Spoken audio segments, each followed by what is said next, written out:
नमस्कार दोस्तों, एक बार फिर आपका स्वागत है आपके अपने YouTube चैनल पर। और साथियों, जैसा कि आप सभी जानते हो कि हम UGC नेट की 8th यूनिट है वो कर रहे हैं और उसके अंदर जो हमारा लिटरेरी क्रिटिसिज्म है वो पढ़ रहे हैं।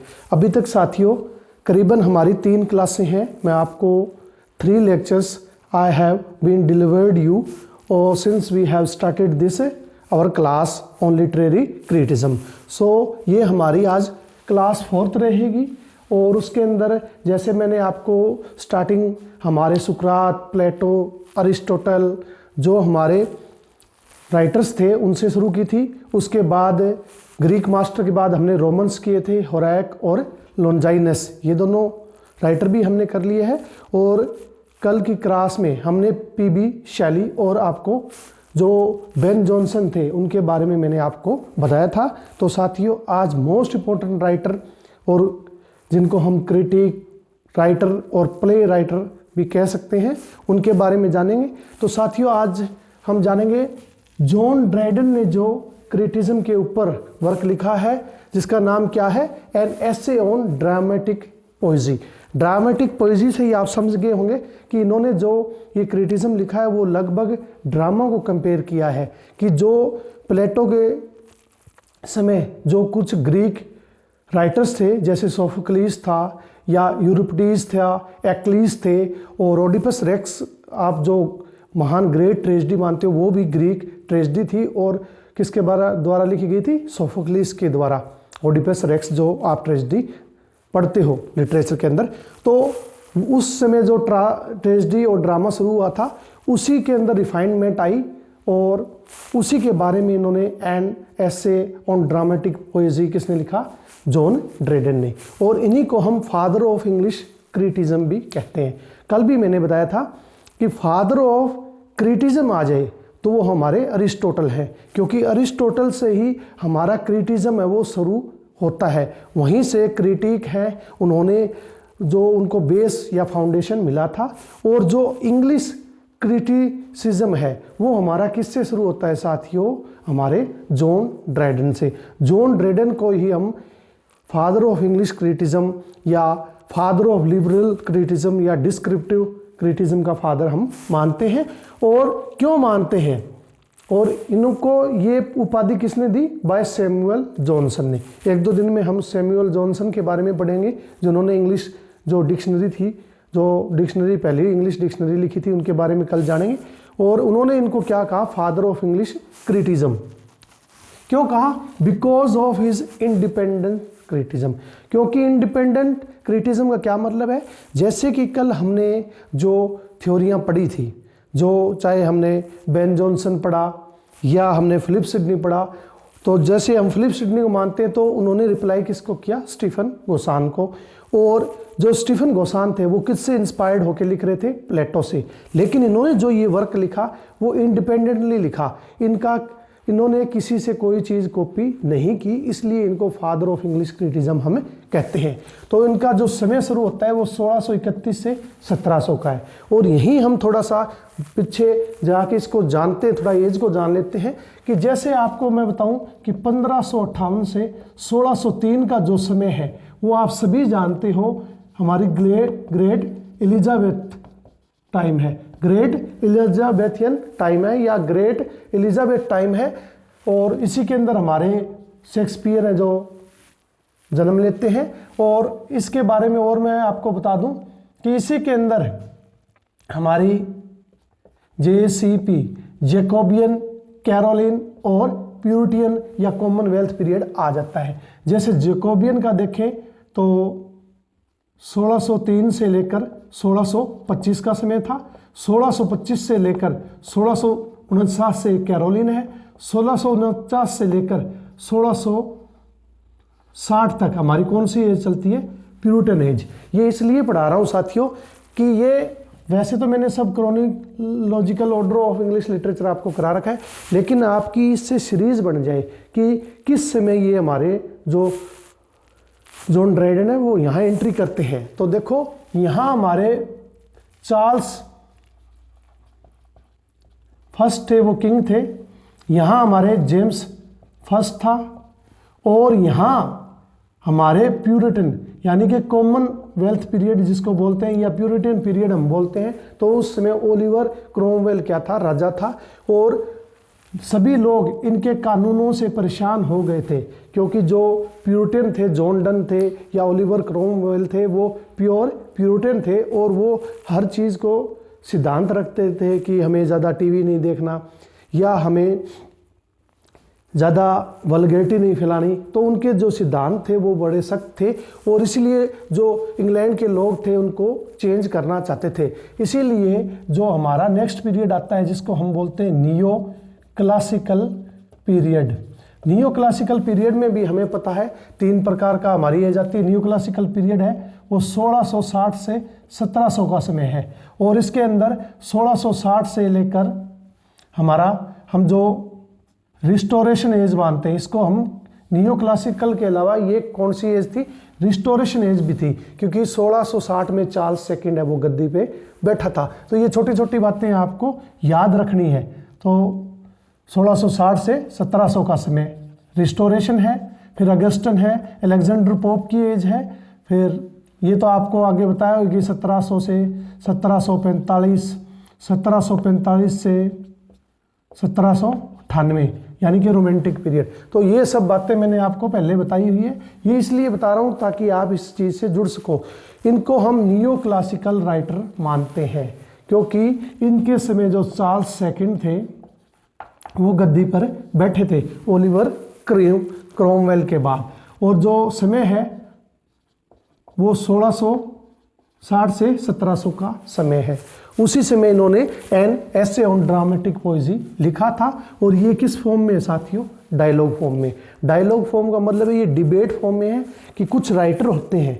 इसके अंदर आप देखते हो कि इंग्लैंड और नीदरलैंड का युद्ध चल रहा है, वहाँ कुछ पेंटिंगें भी दिखाई जाती है और ये जो 4 राइटर हैं वो थेम्स रिवर के अंदर क्या कर रहे थे, सेल कर रहे थे। वो थेम्स रिवर पे क्या कर रहे थे, सेल कर रहे थे, यानी कि वहाँ बोटिंग कर रहे थे या बोट में बैठे थे, आप कुछ भी कह सकते हो। तो सबसे पहला राइटर कौन था, क्राइट्स, दूसरा कौन था, लिसिडियस, तीसरा यूजिनिस और निएंडर।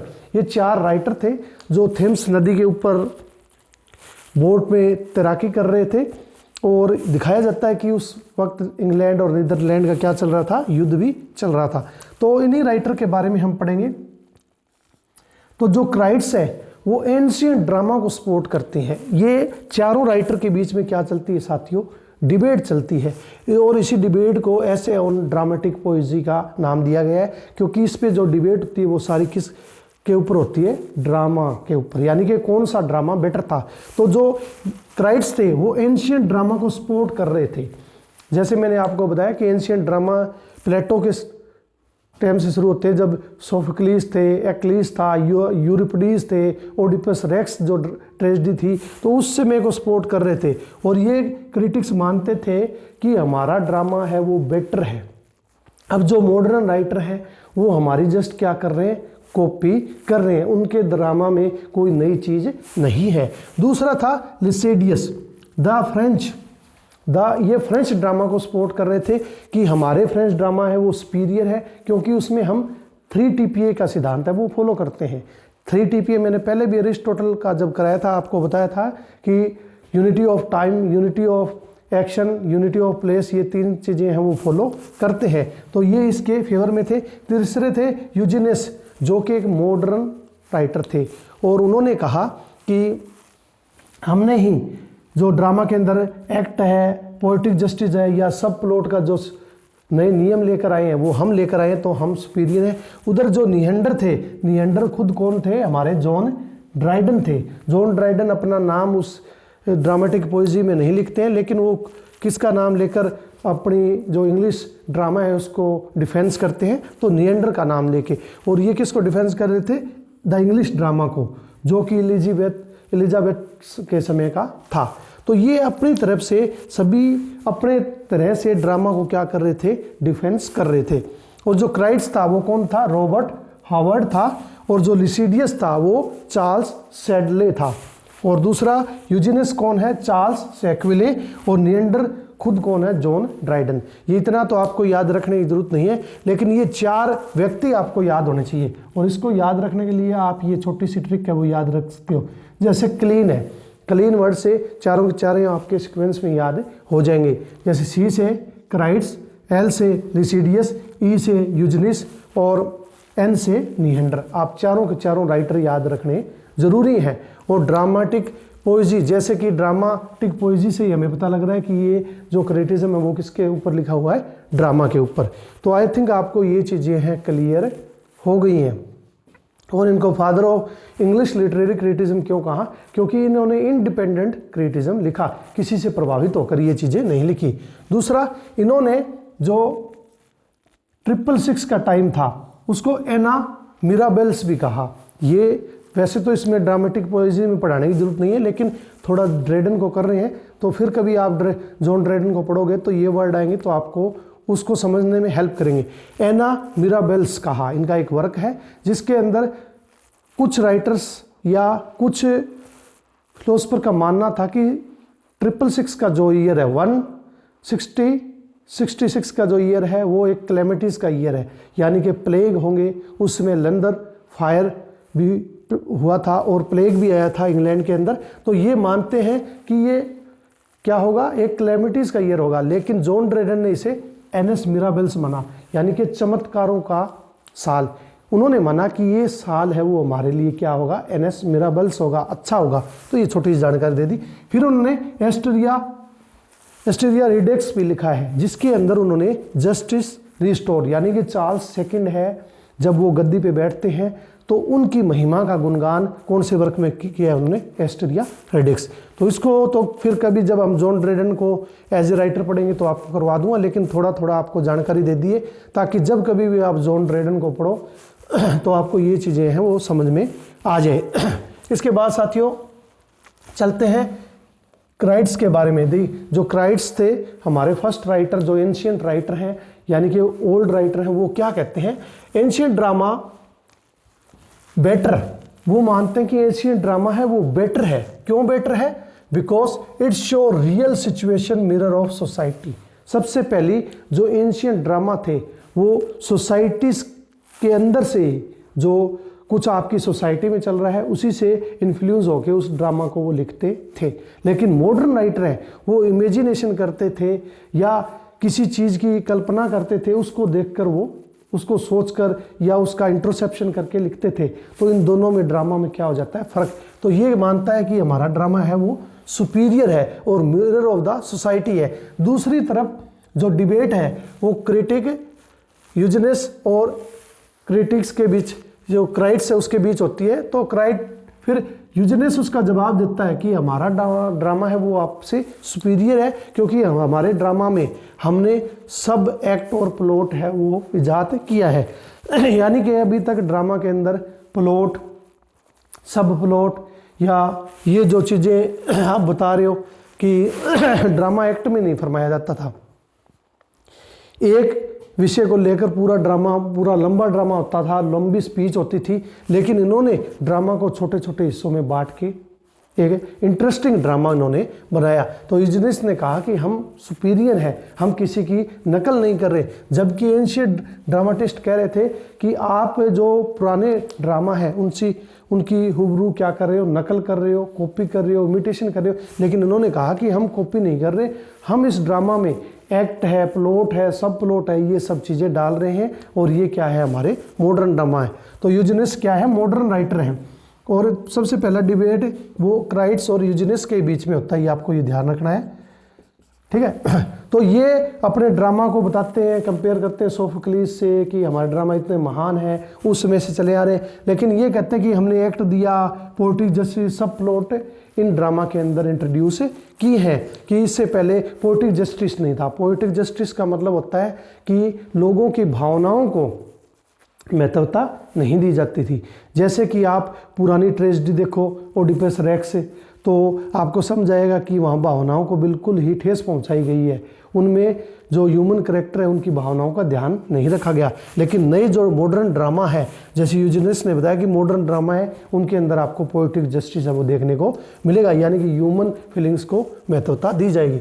दूसरा, मॉडर्न राइटर इमिटेट्स, ये मैंने बात बता दी है कि जो क्राइड्स थे वो एंशियंट ड्रामाटिस्ट थे, तो उन्होंने कहा कि आप कॉपी कर रहे हो, जो लिख रहे हो वो जस्ट क्या है, हमारी कॉपी है। तो उन्होंने कहा कि कॉपी नहीं है, हम पोएटिक जस्टिस इंट्रोड्यूस किया है, और आपके जो लैक ऑफ अफेक्शन था, यानी कि वो जो पोएटिक जस्टिस आपके वर्क में नहीं था, वो हमने अपनी तरफ से ऐड किया है, इसलिए हमारा ड्रामा है वो अच्छा है। फिर एंशियंट फॉलो 3 यूनिटीज़, इन्होंने क्राइड्स ने कहा कि हमारे जो ड्रामा है वो शुरू से ही 3 TPA को फॉलो करते हैं, यानी कि time of action, time of place, और जो TPA टाइम, ये आपको बताया टाइम, प्लेस और एक्शन, 3 यूनिटीज ऑफ जो ड्रामा की है वो फॉलो करते हैं। लेकिन आपके जो ड्रामा है they follows no type of unities, यानी कि they don't follow the 3 unities, unity follow नहीं करते हैं। इसके ऊपर उन्होंने, यूजीनिस ने बताया कि आपके ड्रामा तो बोरिंग होते थे, अनइंटरेस्टिंग होते थे, लेकिन हमारे ड्रामा है उनमें प्लॉट है, पोएटिक जस्टिस है, ये चीज़ें डालने के बाद वो इंटरेस्टिंग हो जाते हैं। और हमारे ड्रामा है उनके अंदर 3 यूनिटीज़ फॉलो करना आसान नहीं है, क्योंकि वो ड्रामा नए प्रकार के हैं, हम नए प्रकार से लिखते हैं, तो ज़रूरी नहीं कि वो हम 3 यूनिटीज़ है वो फॉलो करें। कल भी हमने बेन जॉनसन को पढ़ा था, तो उन्होंने बताया कि शेक्सपियर ने 3 यूनिटीज़ को फॉलो नहीं किया। जब उन्होंने जो उनका वर्क था, जो ह्यूमर वाला था, उसके अंदर उन्होंने विलियम शेक्सपियर ने नोवेला का रोल किया, तो उन्होंने 3 यूनिटीज़ को फॉलो नहीं किया।